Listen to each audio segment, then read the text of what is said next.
Good morning from Milan.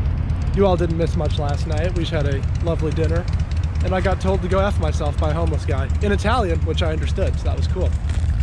In any case, we're now walking back to the city center, but to go there you have to pass through this up-and-coming neighborhood full of brand spanking new luxury apartments, it appears.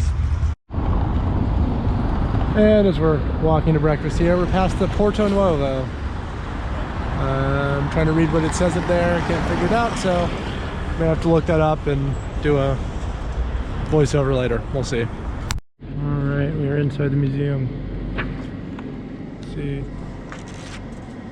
Museum has, I think, like, excuse me, the castle has, I think, 4 museums in here. But I'm mostly just going through to look at the architecture. Seal on the roof. Art on the walls.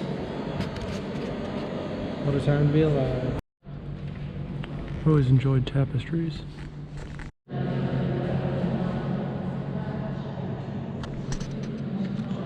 So right away I'm confused as to how the coins are floating on the water. I don't know what's going on there.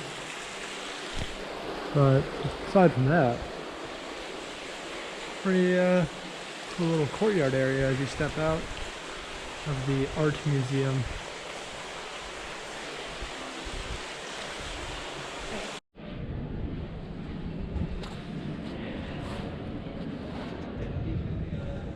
We've moved out of art and literature. Or as I like to call it, art you can actually use.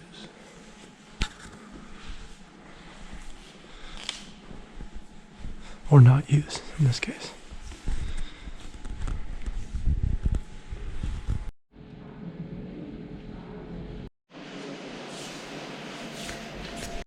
These are the coolest cabinets. I want that for my house. You know what this? It can move. Diabolical automaton. So much art out there. Way too much for me to actually appreciate it. Wow. Plus side, we've mostly made it through. Now we get to be on the top, on the battlements of a very cool castle.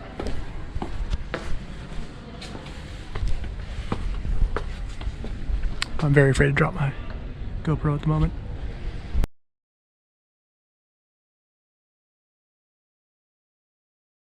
Oh, that is a Louvre-style, never-ending museum. Agreed? I'm talking to you. Agreed? Oh, agree. Okay. Totally agree. Not really worth the €5. Well, it's definitely worth €5. Well, it's still worth €5.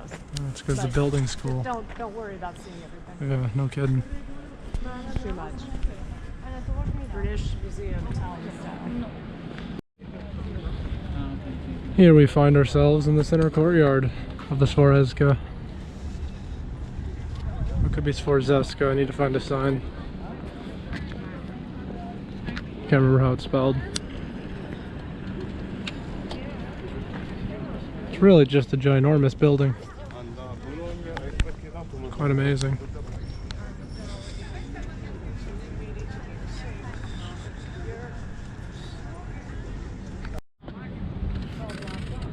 Somehow, in a building this big with like 8 museums within the limits of it, we can't seem to find anything about its history of the Sforzesco.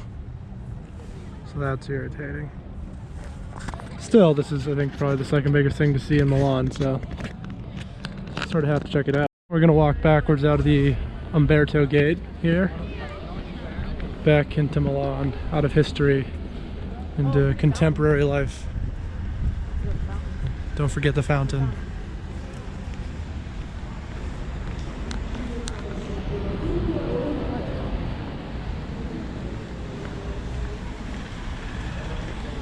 And we're out. That part you can get for free.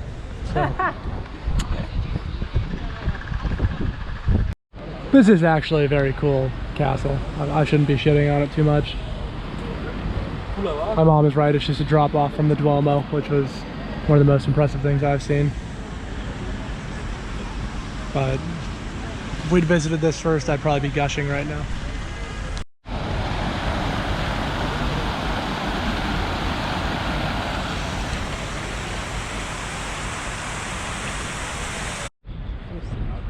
Another angle on this. I'm just talking to the camera. Now, I don't know this for sure, but I'm assuming this was a moat or something at one point. This green space goes all the way around. And the backside has its own park, which is, I believe, the largest public park in Milan. I don't even know where I am anymore. Yeah, that was actually, you know, you don't even really need to buy the museum tour, I think. Probably be just as well off seeing this awesome castle. Giant arch on one end of the park, giant castello on the other end. Classic tradition in Europe. After a fairly heavy lunch, we find ourselves at the church Santa Maria delle Grazie, which is the home of the Last Supper, the famous work by Leonardo da Vinci. We're gonna go take a peek at it, avoiding all the lines that apparently exist here in summer. So, good on us. All we have to do is put up with this cloudy weather.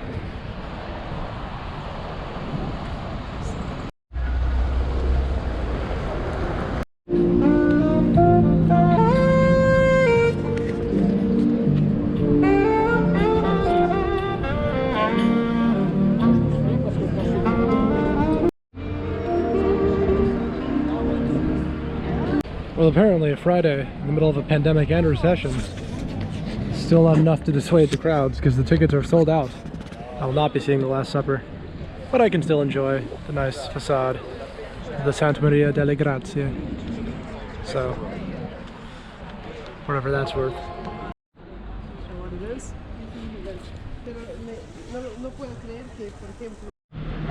Instead of going in to the Church of St. Mary, we are going to go into the church, or rather I believe Basilica, of St. Ambrogio, because it is open and there's no line.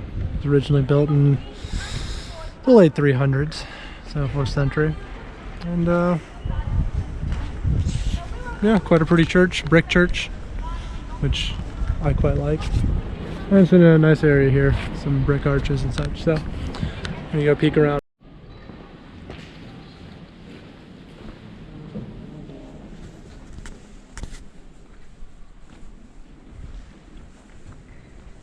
This feels very Assassin's Creed-y, as I'm sure much of the rest of this trip will, seeing as it is based in Renaissance Italy. Nice.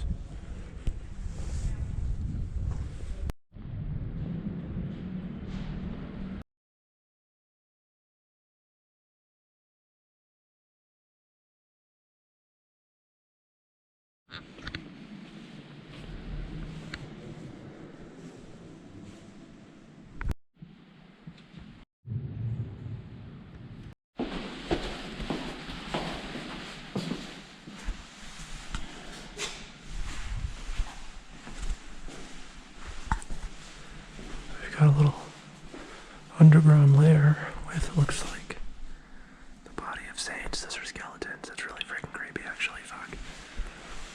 For some reason, the fact that the skeletons are wearing clothes makes them so much scarier. Alright, and our final, probably big new stop of the day is the Basilica di San Lorenzo Maggiore. Which has this awesome little plaza in front of it. Bunch of pillars, old walls, and of course the building itself, which may or may not be open, so I will not get anyone's hopes up.